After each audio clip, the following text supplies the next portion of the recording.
Welcome to Mind Amendment, the podcast that dares to challenge the ways that we think about mental health, physical health, addiction, and healing. Blair Imani, welcome back to part 2 of this series with you. Total of 3. We've only got 1 left, and we're going to pack it all in. Absolutely. So I want to ask our audience and challenge you, if you didn't watch part 1, go back and watch part 1. And did you find that thing that you were going to look forward to between that episode and this episode? And with that, let's dive into our first question. So we talked a little bit towards the end of our last episode about your series called Smarter in Seconds and how it's made an impact. But I want to talk a little bit more about like its origin story. Was it born from personal burnout, audience need, or both? It was born from, I feel like it's going to sound so like corporate and maybe cold, but it's true. So it was 2020. Everyone had this sudden new appetite that I hadn't experienced throughout the course of my upbringing, of people being really interested in learning about racism, race, oppression, and how to be better people and how to be better people to our neighbors. And I thought that was such an exciting time because I think, following the murder of George Floyd, there are so many people who maybe have never gotten pulled over by the police or who've never dealt with the system in that way, who saw this man and how his life was extinguished on camera. And we were stuck in our homes and there was no distractions. There was no sports. There was no, music that could distract us. And so people really had to sit with the pain of watching someone else. And so that one was completely organic, the way that I kind of went viral in that moment, because I started to try to help people have context for what was happening. Like, why is this happening? Why is posting a black square not going to solve it? How can we get more involved? And then I got signed by an agency, and that's kind of where the corporate side comes in, because it was really interesting because I was actually told I had an internship in 2014 with an influencer. I think folks went by the name Blogger at that time, They post all those like links. Everybody had their WordPress blog and everything. Yeah. And she told me I had to pick. I couldn't do politics and do social media at the same time. And at the time, I was really involved with on-campus activism. And it would be like simple things like helping people to, sign up for the Affordable Care Act. I had something called Politics and Pizza, where I would have pizza restaurants like donate pizza. And then I would have experts who would help people get on healthcare. And we would just, talk it out at the Women's Center at LSU Go Tigers. But when I started interning for her over the summer, I felt so heartbroken because I was like, but I feel like I would be so good at this. Like, I've always been super into fashion. I've always been super into like the more stereotypical or things that you might more associate with influencing. But I felt like, I can't do this anymore because politics. Suddenly that changes in 2020. Where if you're not talking about politics, what are you doing? You have to be somewhat involved in talking about how we can change the world for the better, whether that's through mental health, whether that's through policy change, voting, what have you. And so I was really excited. So I was all in. I was like, okay, it's finally happening. Let's go. And my agency had a connection through Instagram, like a lot of the agencies do. And they were they were unleashing something called Reels, right? And now Reels are like this huge thing. At the time, it was like only 15 seconds. It was supposed to compete with TikTok. And I was like, now is my time to shine. And they were like, figure out something that you do usually in your everyday and then just do that on Reels. And they were suggesting things like dance videos, compilations, how to get dressed, get dressed with me, how to wear this shade, how to do it, And I was like, okay, I'm not going to do my makeup on camera. And I can't dance. I can dance okay, but not in an instructional manner. And my parents are better dancers than me, so it just wouldn't vibe. And so I was trying to figure out what I should do. And my mom and my dad, with their pep talks, don't ever try to fit into, a box, make your own box. And I was like, okay, well then what are the things that I'm good at? I'm good at talking and I'm good at teaching people about things. I'll just teach people about things in this video format. Thank goodness I reached out to my friend, Color Me Courtney, who's absolutely incredible. Courtney Quinn. She has, I think, a master's in business and marketing. And she and I were like going back and forth over DMs because it was like height of the pandemic. You couldn't really like link up with your friends like that. And I was like, okay, I think I'm going to call this series. She was my mentor when it came to like getting started as an influencer. I'm going to call it 1/4 minute lessons. And she's like, Blair, don't make people do math in the title, which is great advice. Yeah. Quarter-minute lessons just doesn't have the ring that Smarter in Seconds has. And so she named it. And I just got like this janky little mic that connected to the iPhone that my husband had because he was studying in journalism. And I just like sat, I was super backlit. I still have those videos up. So if you scroll all the way to the bottom of my page, you can see them because I feel like it's good to have a record of your growth. Yes. And I think the first one was like, do I call people Black or African American? And then I broke down how it depends. Black is kind of the more racial understanding, particularly in the US, but also globally. But African American speaks to more your, your lineage and like these different things. And some people find African American to be more respectful and other people find Black American to be more respectful, and just basically go based on what the person describes for themselves. I also did one on pronouns. What are pronouns? What is this conversation? What do you do if you get something wrong? What do you do if somebody comes out to you? Just like different things. And then this person named Katie Cronin reached out to me and said, I'd love to make you an audio logo. And I know those as jingles, but I think audio logo sounded a lot more elevated. I've never heard that term before. I love it. I like that. And so I think a few months in, Katie made me my audio logo or my jingle, the Smarter in Seconds. I was just about to sing it. Wait, Go let's ahead, do it do it. together. 3, 2, 1. Smarter in Seconds. Yes. And so a lot of people think it's my voice. It's actually Katie's voice. And But isn't there a harmony? there is a little bit. Yeah. So actually there's a whole 30-second, I'll play it for you after. Yeah. But I don't think I knew it was like a runaway success until I was getting profiled about it in the New York Times. And I think so my first year in 2020, that's when I made it, like started making the series. And then 2021, it started getting sponsored. And so I had done like videos about first aid kits with Johnson & Johnson, or self-esteem with Dove, or Black History Month sponsored by Smarties, the candy company, because I call my audience Smarties. And suddenly it just became this like revenue stream, but then also this really great way to break down conversations. And so recently there's a super sensational film, hopefully you've seen it, Sinners, and it takes place during Jim Crow in the US. Not yet, and I can't. I'm supposed to see it with friends coming up this week or next week. Excellent. If you haven't seen it, listeners and viewers, you got to see it because it's excellent. But I wanted to contextualize that it takes place in Jim Crow during, in the U.S., because you'll see a lot of oppression, but it doesn't take place during slavery. And that's because it takes place during a time of Jim Crow. And so I made a video about that. Viola Davis just shared that video. So I feel like it's continued to be successful. There's not a lot of things you can do on the internet where you do part 1 in 5 years ago, and you can still do part 300, 500, 5 years later, and people still enjoy it. But there's so many things to teach people about. And I'm so passionate about education. My parents are social workers. My younger sister has high support needs and she's autistic.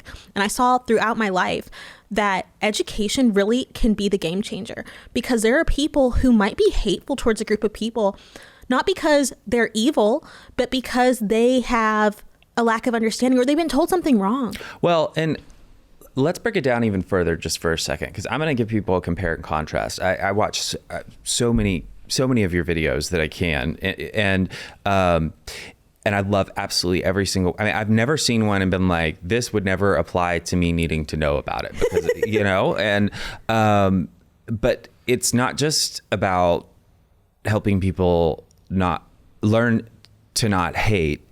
It's about helping people learn to abolish ignorance, and maybe not completely, but move us closer to being humans that are less self-centered in our thought process, or just more curious. More curious. Yes. And so I'm going to give an example of the other day you posted a video about blindness, and I love that so much because it's something that I think as kids, you learn whatever you learn about blind people. And I'll throw in there, because I feel like it's the same, like in my brain, I like blind and deaf people. Like I would kind of always couple the two together, because those are the two major like senses that and I don't know that for me, and I might not be the typical person, but I like continued learning beyond what my parents and early on in school, I learned just the basics. And so in 60 seconds, you taught me so much about the spectrum of blindness, the percentages of people that actually can't see the light spectrum. I mean, like stuff that really impacted me being able to approach someone who has issues with sight in a much more compassionate and thoughtful way. How cool is that? So when I get the comments back from people and they say things like that, or like you sharing this with me, it just like, it makes me tingly all over and so excited, because I think it speaks to how many problems we can solve, how many things we can heal. And even the same day I posted the Smarter in Seconds on blindness with an amazing recording artist, Lachi, and an amazing author and just all around great woman who's also deaf and blind, Haben Girma. One of my friends posted something that is like, a lot of people say this kind of like a throwaway term, Stevie Wonder is not really blind, and they put that on their notes on Instagram. And this is like a big conspiracy theory, but it also is very ableist, because this is somebody who is blind, who has been open about blindness, who does a lot to raise funds for blindness. And for somebody to come out and say that's not true, it speaks to, you know, you could kind of react and be like, that's so stupid, or that's so ignorant. Or you could be like, hey, I actually just did a video on blindness, why don't you check it out? And then that person took their little post down and was like, oh, I didn't realize that like some people who are blind can see some light, and that's why you might see Stevie Wonder on stage kind of knowing which direction to walk in, but not necessarily might be able to know where the microphone is or something like that. And so the other thing I love is that sometimes Smarter in Seconds helps to settle arguments, and I'm like, here's the work I've already done. But I also love it because it's like, here's the answer to a bunch of questions you might not have known that you had, but here's the answers, and they can maybe inform how you move forward. And the other thing is, I learn a ton while I make them. I made a video about endometriosis. Endometriosis is such a crisis. It can take 10 years to get diagnosed, and it's one of the most painful conditions a person can experience. And as I learn about them, I get this urgency behind them. And sometimes I'll be like, okay, well, where's the, you know, for example, like, where's the Black Maternal Health Organization so we can move with, like, work with them so I can help fundraise with them, or working with refugees. I started working with an organization called Mary's List after I did a video about refugees, and I can get really fired up. And so it feels like there's this constant avenue of being able to create change. And I don't feel like that's not really an opportunity we get often. Sometimes we hear a lot of bad news, but we don't sometimes hear news that can help us spark an interest and then try to show up better for one another and for ourselves too. Exactly. And that's one of the things that I love. You know, people, we get the negative connotation all the time about, social media, unplug, all this stuff, which, yes, you know, it could be people, you know, go to the ends that are not good. Everything's got a positive and negative side. But you know, there's power in that. People like you, our platform, you know, people can latch on, and the algorithm can move things and make them successful, so that positivity is going out into the world, and not just the negative dividing news sound bites that are getting all the, you know, the clickbait that you know they're always gearing towards. I want to speak to what you just, because for my brain that is heavily all the forms of neurodivergence that I have, I like ADD, and we've talked about that. And I don't know that I can put words to this other part for me, but like for me to absorb information, aside from just being ADD, I really need a real life example, and a metaphor would also be helpful, always helpful. And so to me, this story and this video that you did about blindness, the spectrum, and how you were talking about how people will just, you know, so blindly, no pun intended, you know, write the Stevie Wonder's not really blind on comments. This is an example of how we are pushed as a society to be polarized on things all the time. Either you believe it or you don't. It's either black or it's white, good or bad. And so what I get from what you're doing, if I was to like Patrick Custer boil it down, for me, how I absorb it is, like you said, it forces me to be more curious and ask more questions, and also reminds me how this additional subject I've never thought about further than the black and white, or you know, just like two sides of the coin, that I was raised with from the get, and never questioned it again since I started learning, originally learned about it as a youngster. That is so powerful. And as adults, I think so many of us have shame about admitting that we might need an amendment to our personal constitution. Yes. I think it's so necessary. And my thing is, I'm never going to have a conversation with someone where I need them to admit that they were wrong, or that I need them to admit that they didn't learn something. If they learned something new. Because if you learn something new, great, my mission was accomplished. Sometimes people will get in the comments and be like, I had no idea about this. Thank you so much. I was running around thinking this, and now I know this. Great. But not everybody's that introspective. And I try to keep my comment section to be very warm and welcoming for those types of personal revelations. Yeah. But I think it requires a little bit of an ego death in a way that not everybody's set up to do, to just be like, I didn't know that. I had no idea. I think during 2020, the reason why, so a lot of people will criticize the kind of moment of 2020 where people were so open and aware around race, was because a lot of people turned around and became so ashamed once they learned the full scope of racism and the full scope of how, vast and wide it is. I think a lot of people got overwhelmed, and some people were like, okay, well, if I can't be better, and if I can't be perfect, then why try to be better? And so a lot of people opted out. And I try to keep it very interesting because... Can I just say, I struggle with that in every area of my life. So just to hear you say that and then continue and be like, wait, but that's not... It's not how it has to be, because, so when I was growing up Christian, we always talked about in my church being Christ-like, right? Because the perspective within Christianity was like, none of us are Christ, but we all want to be Christ-like. In Islam, we have a similar perspective. You want to be like Prophet Muhammad. You want to be, pleasing to Allah, but you're not Allah and you're not Prophet Muhammad.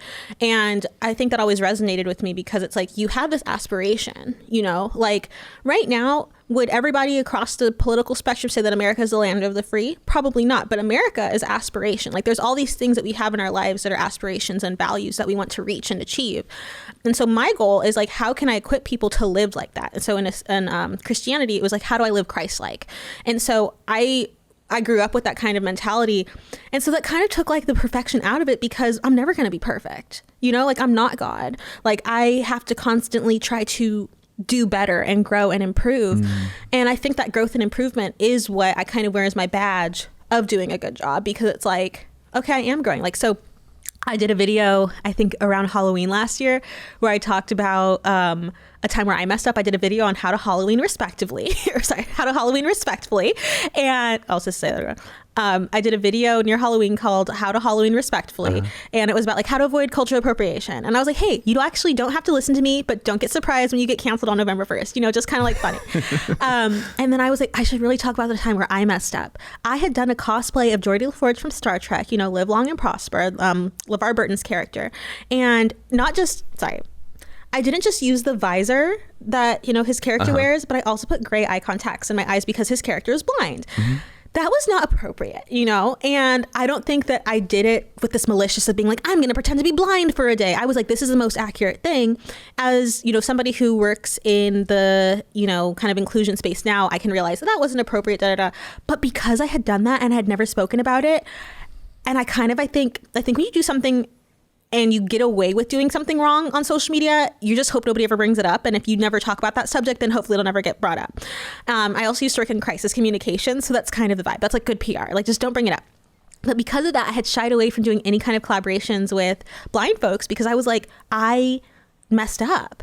And so when I made this video where I was just like, so I've actually not Halloween respectfully one time, and let me tell you the story. That video did better than the video where I told people how to Halloween respectfully, because people were like, wow. People call me the Smarter in Seconds lady. Sometimes they don't know my name, which is fine. The Smarter in Seconds lady. I know your name and I still call you that. I love it so much. I was actually, when I landed at the Nashville airport, I was like walking and this lady was like, Smarter in Seconds lady. And I was like, hi, let's take a selfie without my makeup on where I look crusty from the plane. Because we're beautiful in every iteration. That's right. But yeah, people were like, the Smarter in Seconds lady also messes up. And I was like, oh, this is so smart, because, I was having a conversation with my older sister, and I think she was trying to like push my buttons like older sisters are wont to do. And she said, well, you should talk about how you're not always perfect. And I was like, am I maybe projecting this image that I'm perfect because I don't talk about my mistakes? And so that's really what gave me the inspiration to talk about that. And when I did, and I talked about how I made that mistake, it made me feel more open, like I could share with this community more because I had accounted for it. And it became less of this big deal.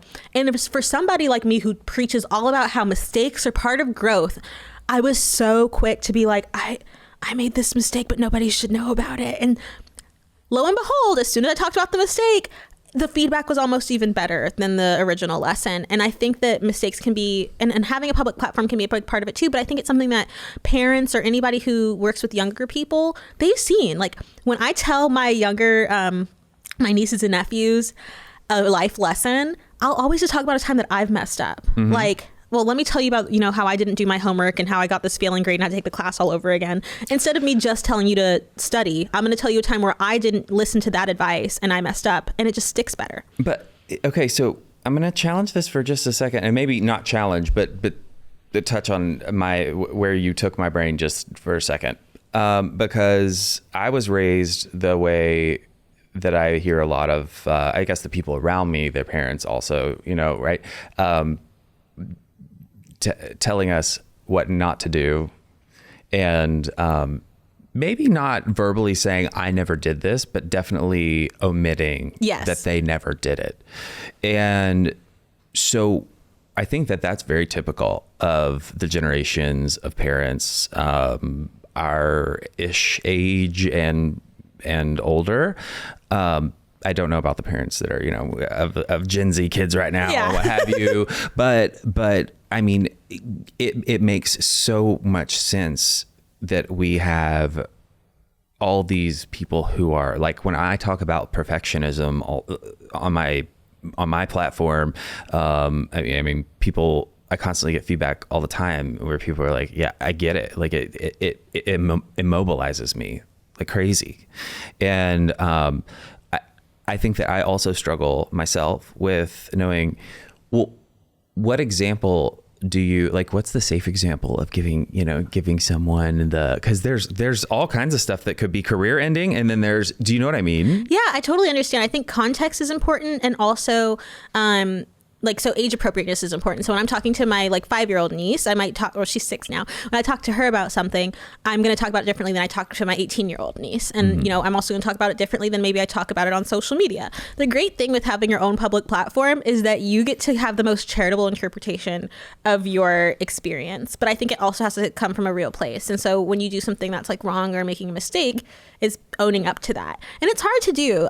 There's been circumstances where I think a great example is I was talking about colorism, which is the discrimination within communities and groups based on skin tone. So people who have lighter skin treated better than folks who have darker skin. And that happens across various communities, but it tends to happen in communities of color.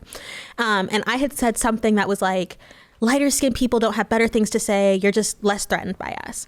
And I stand by that. I do think that's, a lot of people feel threatened by darker skinned folks. That's true. But I got a lot of feedback all at once from people who are browner skinned saying, hey, it doesn't really, we're not really going to pat you on the back for saying that because you're still the one who's saying it and you benefit from that system. The example I can give is a man talking about patriarchy and sexism. It's well, you still kind of benefit from patriarchy and sexism. Or a straight person talking about, LGBTQ plus hate. It just kind of, allies are important, but if you've not worked with somebody who's part of that community, then it kind of feels a little bit empty. It took me 3 days to get over my own personal feelings about that call out before I could move forward. And I had to have people in my life, my one of my mentors, to be like, Blair, get yourself together so that way I could show up better. And I think that's really real and important to talk about. Now I work with my friend, Dr. Sarah L. Webb, whose platform is called Colorism Healing. And she does so much important work about healing the trauma that can be created by colorism and often is created by colorism. But even through that process, I wanted to wait till I had done the work of figuring out where did this bias come from? How can I show up better? And I don't think it was necessarily that I showed bias. I think it was that I showed my privilege.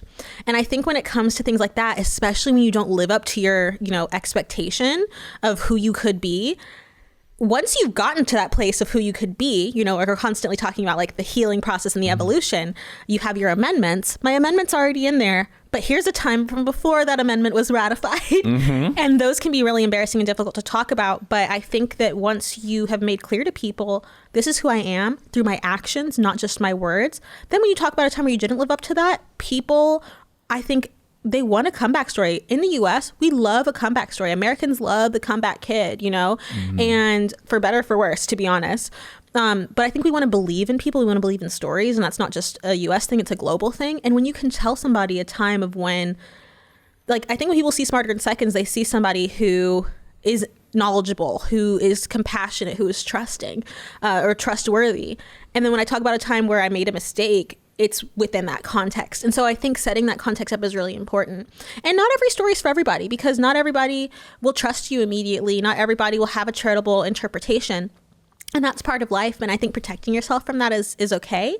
Can you describe what you mean to me when you use that term, charitable interpretation? Yeah. Charitable interpretation. Ooh, okay. So it's basically, you know, somebody makes a mistake. Like, so, you know, if we were at the family dinner table, right, and I'm like meeting your family, and one of your family members said something that was like a little bit like out of bounds, you have a relationship with that person to know that person's not being hateful. That's, you know, that's charitable interpretation. If I don't know that person, I'm like, oh, big problem, big deal, problematic. I might not be like, this person's worth teaching. I might be like, well, I'm never going to see them again anyway. Let me continue moving on. I think it can also be the difference between when somebody gets called in or called out. Calling in is more so like, hey, Patrick, that, like, you know, when I was talking to my friend who made that inappropriate post, like, hey, let me send you this reel that helps explain it, versus me making a story post or like a main grid post being like, this person said this thing that was wrong. And we live such in a culture right now of calling out because we don't have a lot of relationships with one another. We're really polarized, and it does well in the algorithm to call people out, but it's not necessarily where all the growth happens. There's an amazing woman, her name's Loretta Ross, and she wrote a book called Calling In, and it talks about how transformative we have to be and how we heal and work together, because it might feel good to call people out, and sometimes it might be necessary, but it's much more transformative and effective to call people in. And when I was called in, I had gotten called out and called in, but what made more of a difference for me in that circumstance around the post I made about colorism was somebody who I knew telling me like, you're better than this, like, you know, step up. And then I was kind of able to be like less in my vulnerable state and be more in my kind of open to receive mindset.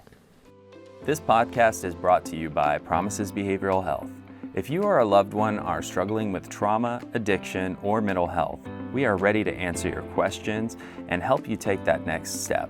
Call our admissions center at 888-648-4098 or visit us online at www.promises.com. Our team is ready and waiting to answer the call for help. I know that there's a lot of, living in the South, and I'm just going to say it, I clearly sit in a hell of a lot of privilege as a white 6'3" cis male, like at least where I live, I do. But probably no matter where I go, I'm carrying a lot more privilege than the general majority of, you know, I'm aware of that to some extent. I think there's a lot of ways that I'm not aware of the level of, do you know what I mean? Well, because I haven't experienced. I think people, sometimes when it comes to talking about privilege, people don't recognize that our systems are set up to hide privilege. Our system's set up for men to not realize how much danger women feel like we're in on a constant basis, or for white people to not recognize all the racism that Black people and people of color are going through. Our system's set up like that on purpose. You can see that in what news stories get covered in what places and what demographics are privy to what conversations. Like the number of people who celebrate Cinco de Mayo but maybe are not paying attention to the deportations that are happening is a great example. Now, there's two things with that, right? There's a lot of guilt that can happen from people who are privileged when they once make that realization. And that's why I think it's so important to build up a person's sense of self in general, because if we have a strong sense of self, when we're confronted with things about how we're not living up to our best selves, we feel less vulnerable, we feel less attacked. But it also is about empowering people. When I think about how we can help people to see privilege and to understand privilege, I think of it more instead of like, let me chip away at you, because sometimes a lot of people's sense of self comes from that sense of privilege, which can be harmful. Going back to the colorism example, Dr. Sarah L. Webb talks about how sometimes lighter skinned people will feel better about themselves because they're lighter than the next person. But that's not really a sense of self to stand on. And so when people start being like, well, actually, that perspective is harmful. Oh, so how I understand myself is harmful? I'm harmful? And that's where all the guilt comes out. And so the whole point of privilege is to hide what other people are going through so that you're just caught up in yourself, which is why 2020, I think, was such a watershed moment for people, because we had no choice but to pay attention to what our neighbors were going through. Yeah, it's true. I'm just going to give an example for myself that I'm going to give two that I could identify just in this moment. When I was single and dating, something that I did, just even being the height that I am, did not realize how much, because it's never mattered to me, the height of the other person that I'm dating. Like I've never thought twice about it. It's never mattered to me. And it wasn't until some life circumstances started to happen and just communicating and connecting with other people that I realized, both in the LGBTQ plus spaces and in cisgender straight dating relationships, height's a big deal for a lot of people. If not, I would guess, based on the conversations I've now had from curiosity, that most people have a height preference. A lot of people do. I have a friend who nobody under 6 foot, and it's so fascinating. I mean, yes. And so for me, I had no idea how long I had been going around with that piece of my own privilege, not even realizing, because I'd had no reason to, I'd been completely blind to it. The other piece I would say is I live downtown Nashville. And I moved downtown probably 15 months ago. And it's the first time I've lived in an urban setting. And our city has progressed in a lot of ways in just growing and different things.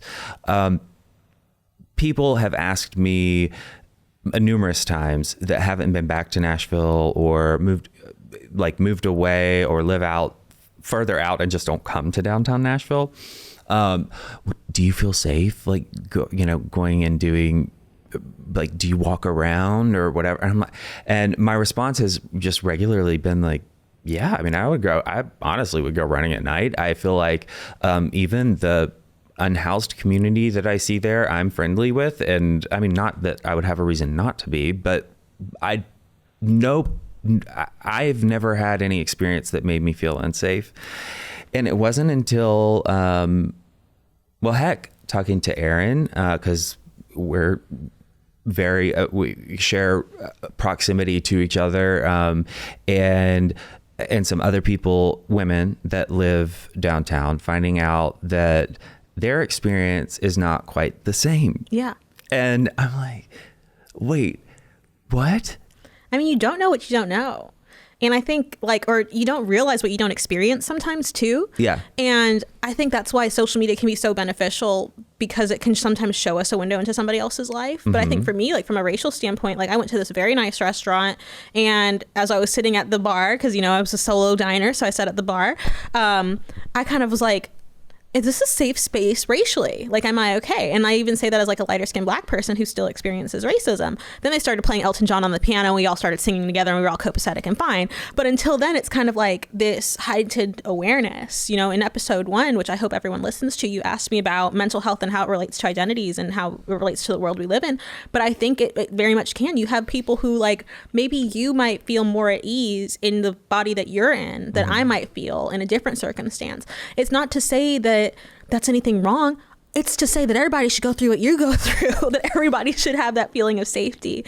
And I think sometimes when we talk about privilege, we sometimes skip over the guilt aspect of it.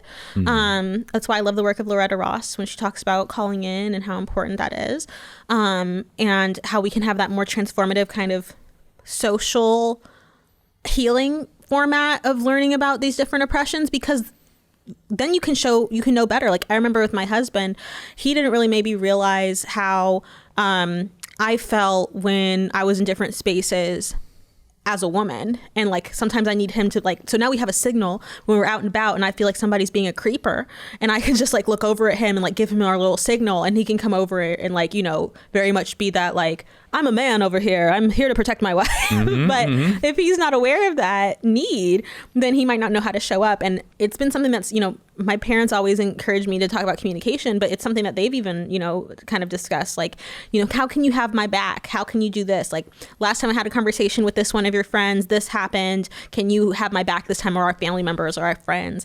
And so I think having that self-awareness is important. But a lot of times when we talk about self-awareness, we don't talk about how that can give us action. Because when we talk about intersectionality theory, you know, this idea of who we are and how it connects to these different systems, sometimes people neglect to realize that you might have a power that I don't have, and I might have a power that you don't have, depending on the circumstance. And if we can harness those powers, then we can get into a better, you know, place of standing up for one another. And that's what I try to do with Smarter in Seconds. That's what I try to do on a constant basis.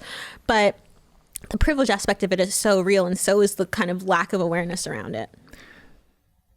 I want to ask you, and this is coming from geographical standpoint of what I hear and see and feel as a 6'3" white man in the South. But I want to ask it because I care about helping people.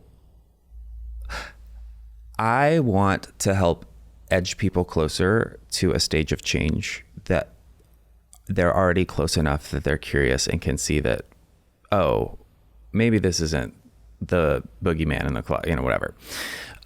So we're a blueberry and a cherry pie here in Nashville.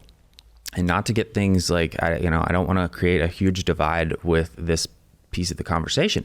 I want to say, though, that I have heard so many, I mean, when here, if you go 10 minutes outside the city and mention the word privilege, people's eyes roll, they glaze over.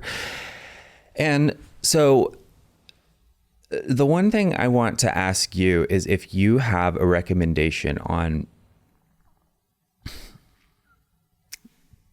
I'm a big fan of the crack in the dam theory, because like you talked about earlier, some things can feel so overwhelming.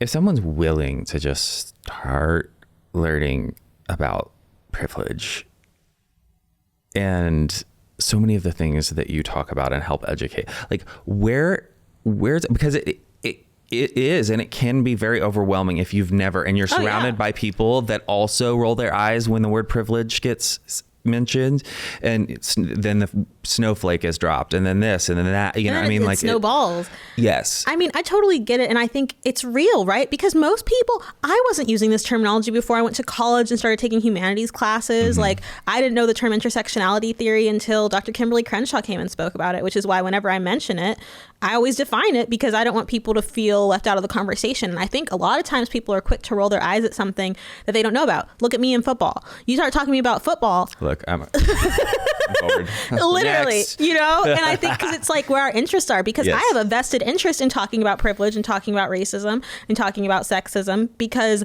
as a, you know, it's my job, and two, it's my experience, you know, and navigating that is so important. But I really invite people to use the terminology of the people that know about it, right? Like, you might want to say advantages, or if you're talking about, say you really want to talk to people about race and privilege and whiteness and all these things with folks who do roll their eyes at those conversations, you probably wouldn't use any of those examples because they might not be aware of those things. Go to what they're aware of. They do probably see on a daily basis how the richest people keep getting richer while the poorest people keep getting poorer. That's a great place to start understanding things like oppression, and then you can start layering in other aspects of it. Get creative.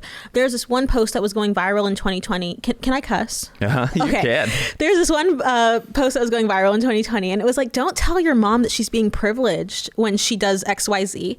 Tell your mom she's being an asshole. Like, use the terms that she would use. And that cracked me up, because it's like, you have to have different scripts sometimes when you're talking to different people, but not because you're being inauthentic, but because you want to resonate. You know, you want to make sure that you're, you know, reaching out to people. So when I teach people about different things like Jim Crow, for example, I often talk about Jim Crow in lieu of talking about current situations because people can distance themselves from it a little bit. They can go, oh, okay, well, we're not talking about right now, even though it obviously connects. And once you finish the video, you'll realize how much it connects. But it feels a little bit further away. It feels like something that my grandpa did, not that I did. You know, it can feel a little bit more comfortable to sit with and learn from. But even in that, I'll have 2 different videos. One where I just break down what Jim Crow is, and the other one where I'm like, 5 things you could have been arrested for when it, you know, like living under that time.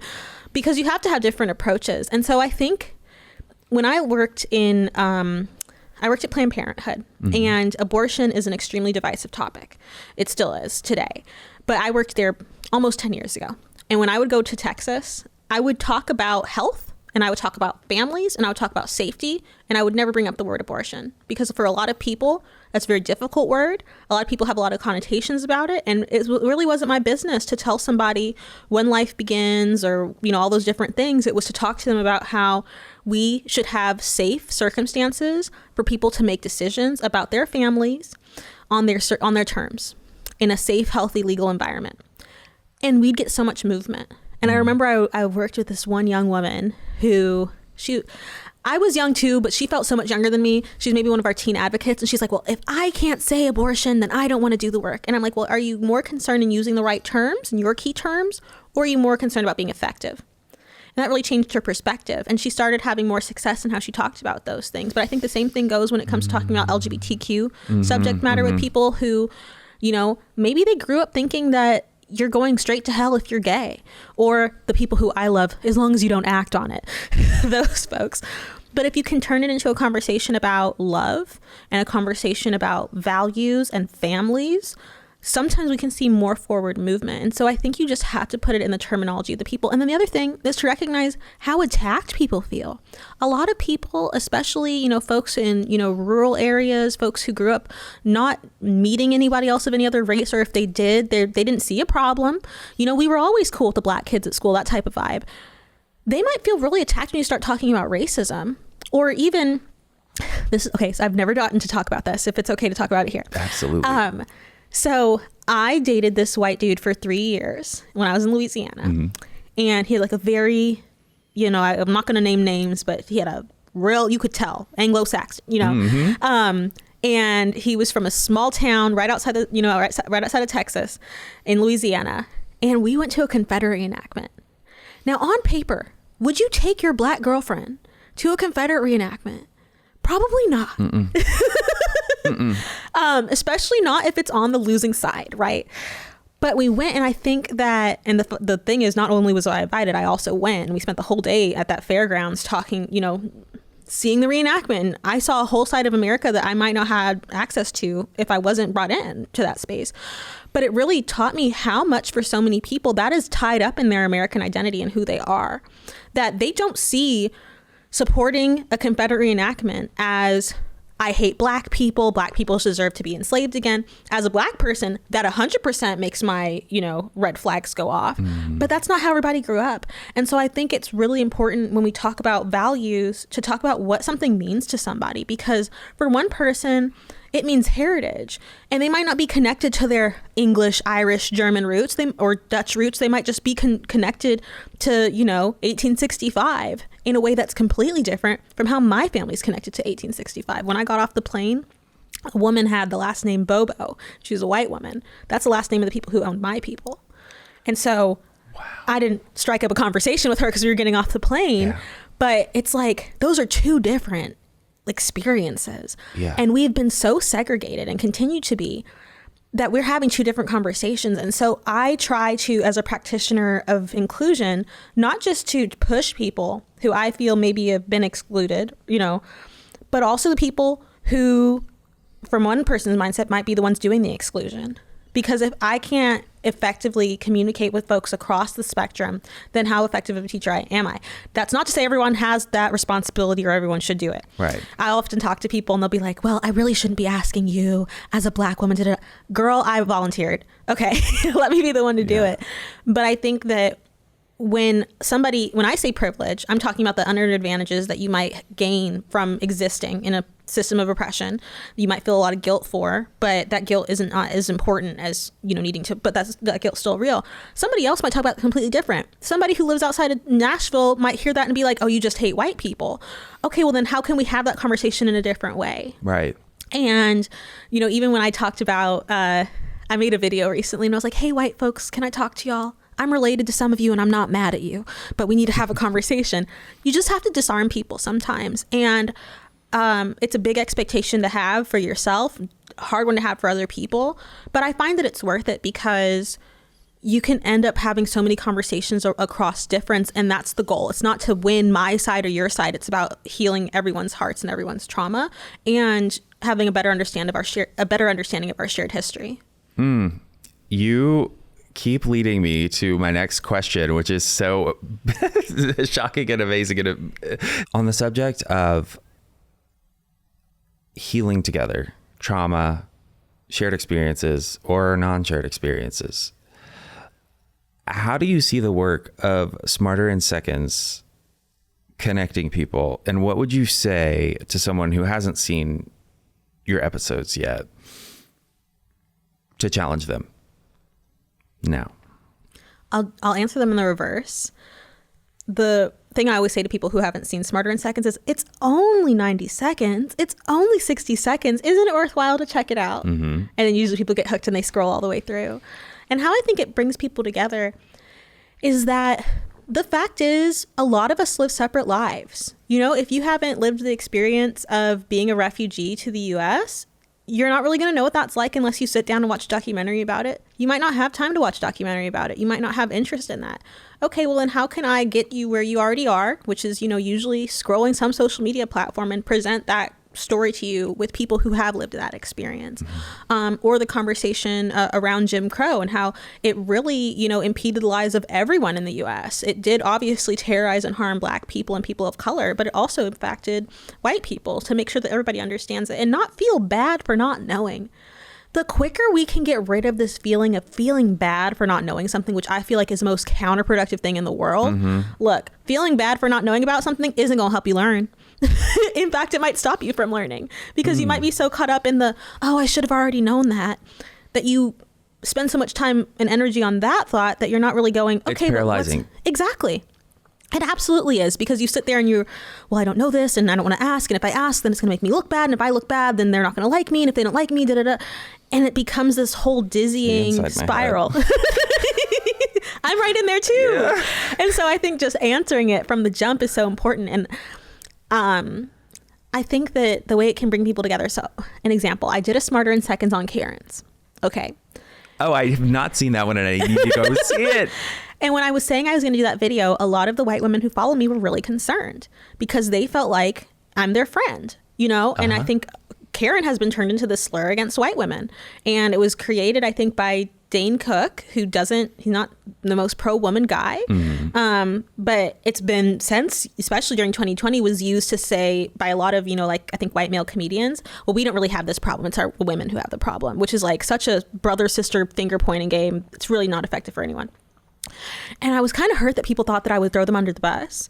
But I also totally got it because they're like, well, don't just I want to learn. Don't just write me off as a Karen, because that's something I completely understand. And so I talked about the problem with filming people's mental health breakdowns, because usually when we see videos of Karen's gone wild or a Karen in a grocery store, you're seeing somebody who's incredibly emotionally dysregulated. You're seeing somebody who is being exploited, usually for social media. That person is sometimes saying extremely disrespectful stuff that is not condoned, but it doesn't heal anyone or help anyone's humanity to poke fun at them. Sometimes it can turn that person even more further into a dehumanized kind of mindset because they're being dehumanized themselves.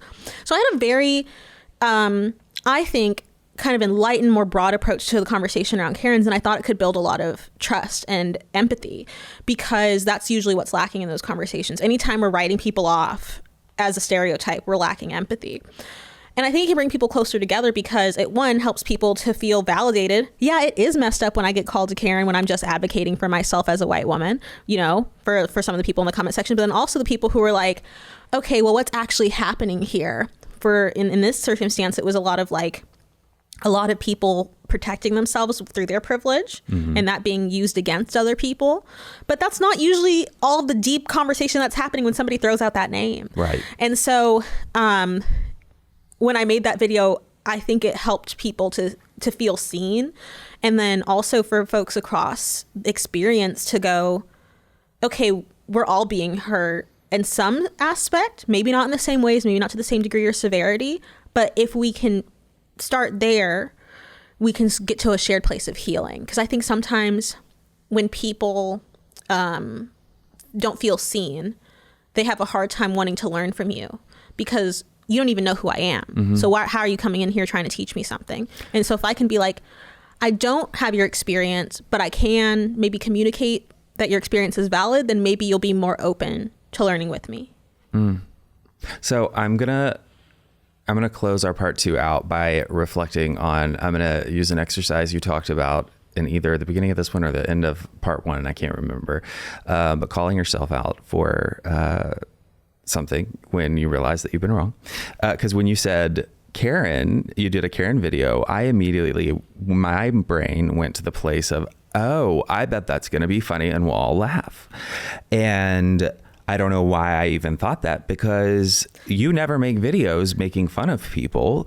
And, but again, I will say the opening scene is hilarious and I do wear a blonde wig. Oh. But then it gets deep. Okay, well, fair enough. And I mean, like, using comedy to get to the place of doing exactly what you just explained. And so that just took me on a journey where my brain is going, okay, wait, now I feel guilty. Now I feel this. Now I feel that. And then I arrived as I'm trying to listen to you at the same time.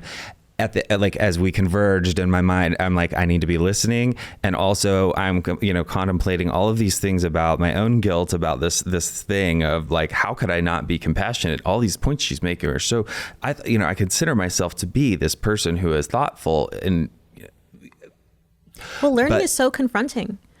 I don't think people recognize that when you learn something new, your sense of self is being challenged, especially if it's different from what you thought you might know about it already.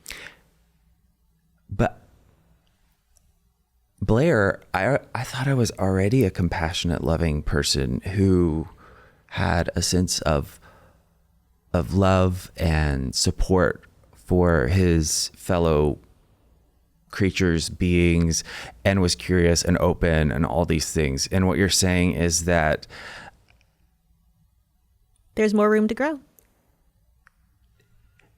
I think that that's so, even for somebody who considers themselves to be a very open person, I'm like, damn, I've got an ego about that. But it's so real. I mean, look, when I first started getting into conversations around polyamory, for example, which is something I was like, is this the most important thing facing the LGBTQ plus community? That was a hugely privileged thing to say as somebody who doesn't have that experience, as somebody who's in like a socially validated monogamous relationship and is married. But I still had that angst of, another thing to learn. So I think for me as an educator, I get a lot of compassion when I see people's eyes glaze over in conversations around privilege. How do you make it compelling? And then that journey of learning, of talking that out with people who I love and trust and who love and trust me, to be able to be messy in our learning process, something that's not always posted online. I made a video for Valentine's Day where I talked about non-traditional relationships, and that one really resonated with people, and people felt very seen within the polyamorous community. And maybe I'll talk about that online too, like kind of how I had to have that process. But I think for me, it is embarrassing that I would still have those hangups, but it's something exciting to grow through. And I always tell people, I sometimes have to come out, I feel like every 3 to 6 months as a bisexual because of all the bi erasure. And I came out again because I had posted a video that went viral talking about Black women in business. People loved it. Then I talked about LGBTQ owned businesses, and people in the comments were like, hey, I signed up for Black stuff, not gay stuff. What the fuck, One person literally said that. And then I was like, that comment sticks right in there. I was like, how exciting for you to grow and learn that I'm also bisexual, and you've been learning from a bisexual woman this entire time. And if you look at me differently now that you know I'm bisexual, how exciting for you to get to learn how to break through that bias. Because for me, it is difficult. It does suck to have to constantly learn. But it's also, I think of The Lion King. There's more to see than can ever be seen and more to do than can ever be done. It's in the opening number of The Circle of Life. And I just, which is also sung by Elton John, who I'm a big fan of. I always just think of how that's true, but how, okay, once I get over this hump and discomfort, it doesn't take away everything else that I am. Mm-hmm. It adds to it. Mm-hmm. And it adds that amendment. Yeah. It doesn't abolish everything. It just starts over. That's right. Blair, thank you so much. I'm so excited to do part 3. Stick around. Come back next week. Do you have a challenge? We ended with a challenge last episode. I have one. Yep. Okay, I love giving people homework. It makes me feel like I'm a real teacher. I think my homework is to maybe figure out a creative way to talk about something that you're really passionate about without using any of the key terms, jargon, or phrases that you might usually use. And that can be anything, whether it's related to sports, TV, film, social justice, mental health. Figure out a way to make that conversation more accessible to the people in your life or strangers in your life without using any of the jargon. Because I think once we learn how to do that, we really show a mastery of the subject matter. That's good. I'm going to take that one. Thank you, Blair. Thank you. I'll see you the part 3 of 3. Absolutely. This podcast is brought to you by Promises Behavioral Health. If you or a loved one are struggling with trauma, addiction, or mental health, we are ready to answer your questions and help you take that next step. Call our admission center at 888-648-4098 or visit us online at www.promises.com. Our team is ready and waiting to answer the call for help.